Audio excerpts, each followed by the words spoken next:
Ladies and gentlemen, welcome to Jim and Frank's Thursday Throwdown!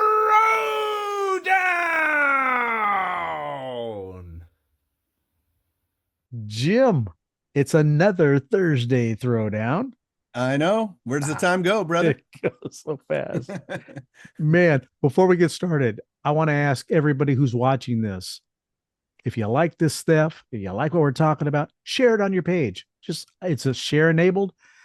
Maybe we'll catch a couple of more people that are interested in what we're doing. And everyone's got an opinion about rock music, right? Yeah. Almost Help a everybody. brother out. Yeah. and Hey, and again, smash that like button. Leave a comment. Just say which album you like better. right. Don't need to. My buddy Mike goes in and he puts like a big old fat explanation on I there. like that. I love reading those. Yeah. Right? Jeff does the same thing. Yeah. But just say what album you like, man. That's Helps cool our too. algorithm. There you go.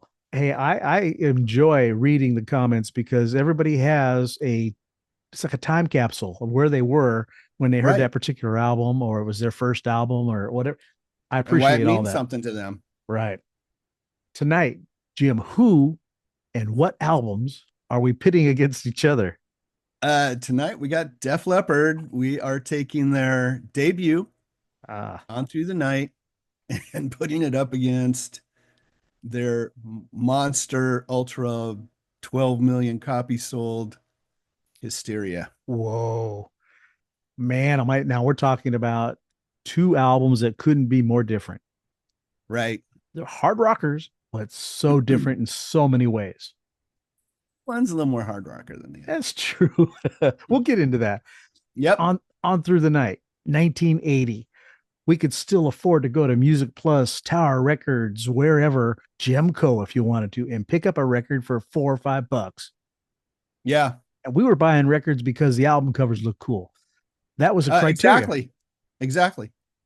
And I distinctively remember you and I speaking in high school and talking about this record and Riot and Iron Maiden. Iron Maiden. And these were bands like what artwork they have on these covers, but the music is so great. You got to check these bands out. Tigers of Pantang. Oh, John Sykes. Stuff we just bought just because the cover looked cool. Yes. Now I will say I heard Def Leppard on the radio before I ran out and bought it. Yeah. They were getting played because I think Rock Brigade was the first initial single here in the United States, and it had me.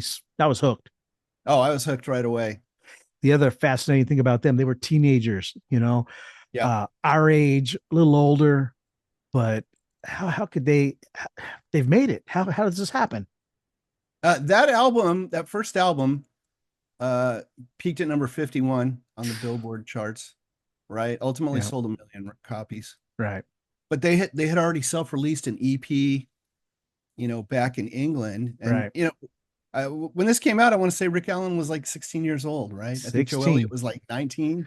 He had already had maybe 20, but I don't think so. I think he was still, he was the oldest at 19. Rick Allen had both his arms. And yes, Joe Elliott, like I said before, I think we talked before about it. They sounded young. Joe Elliott's voice hadn't fully matured yet to what ends up being a well-produced voice later on. Oh yeah. But that first record is raw. It is produced by Tom Allom. Yes. Magical to me. I've read some things. Some people didn't care for him so much after the fact, but we talked about Judas Priest, Black Sabbath, Crocus, some big bands there. Yeah. And I believe they got Tom because Pete Willis insisted that they use Tom Allom. Oh, now Pete didn't last long. Riff master. Yeah. He wrote some of their best songs. I agree. Some of the hardest rocking songs. I agree. We had Rock Brigade as a single, Hello America, and Wasted.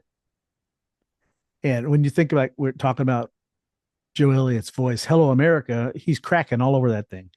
It's crazy. And yet it still sounded so good. It still sounded so good. A funny story a little bit about Hello America. Um, he talks about they're gonna go to Hollywood, Right. San Pedro Bay. Right. And they said they were just looking at a map, like, pick a spot. Yeah, that's it. We've had a Nothing, lot of nothing all that exciting in San Pedro Bay. right. Exactly. Now we're pitting it up against Hysteria. Now they changed their style a little bit. This was 1987 when this thing came out, and I think they took, 4 or 5 years to put that out after High and Dry. It's quite a while. Yeah. Well, it was a long time after Pyromania. True. Their drummer had to recover. Yep. And of course, people that don't know, everybody does. Car accident, rolls his car, rips his arm off. Yeah. And the band doesn't know, are we going to continue? They weren't even knowing if they were going to continue as a band, much less is he ever going to be able to drum again. I give those guys total props. Yeah. That's a brotherhood. Right. And when you look at other bands, right? Like band like Journey, where none of those guys can get along together, right? Right. They all hate each other's guts, and who's left that's original, right? Nobody except Neil. Right. And then you look at those guys who are like, and I guess Rick kind of was in his hospital bed figuring out, and like when they showed up, he said, "Hey, I got it all figured out. I'm gonna play triggers with my feet, man. It's all gonna work out." It was like, and it never any question of like, is he gonna be in the band? Right. It's like phenomenal. Yeah. Well, 12 million albums sold. Yeah, 7 singles. 7. The whole side one of that album were all singles. Well, now this is when I was saying they're so different. On Through the Night was 43 minutes long, 43 and change. Yeah. This was one of the first records, Hysteria, to be over an hour long, 62 minutes and 32 seconds long. Do we need cut it down, I think?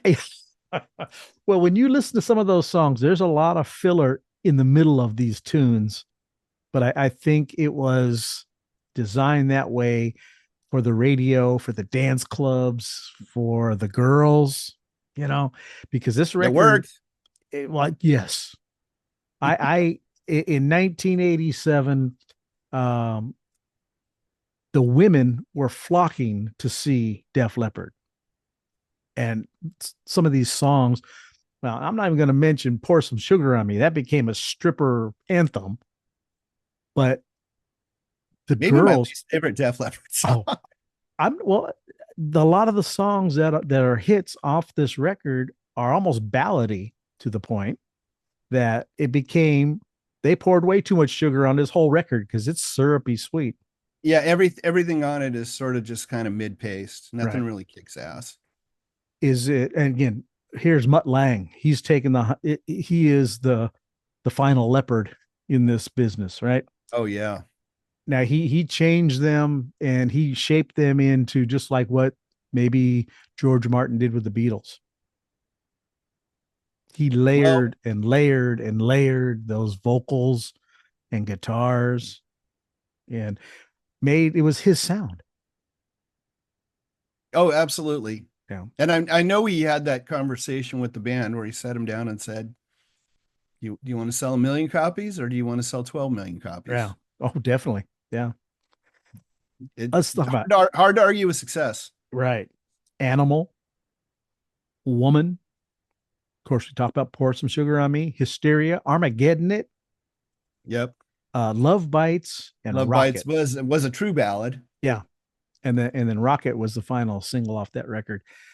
I have to be honest. I had bought this record and it was just a little too mushy for me. No, for you? I was just on a site today that was talking about Mitch LaFon. I don't know if you've ever seen him on Facebook or not, but he got mad at a guy because the guy said after High and Dry, Def Leppard they were done. You forget it. not commercially, not successfully for them, but as a fan, I was pretty much done, because that hard I rock. love about probably half of Pyromania. Pyromania's got some good songs on there too. But we're talking about Hysteria, and we're talking about On Through the Night. Yeah. Would you rather have 43 minutes of rockers, or would you rather have 62 minutes of fluff? I don't know if I'd call it all fluff. No, but, not all, but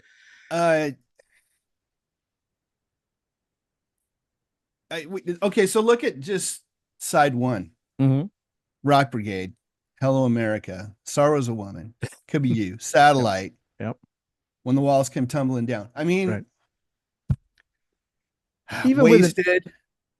Even with an instrumental, it's a good side one. It's great. Yeah. I don't know. Like I said, Hysteria's got 12 songs stretched out. Yeah, the songs are long. Yeah. Do we need that?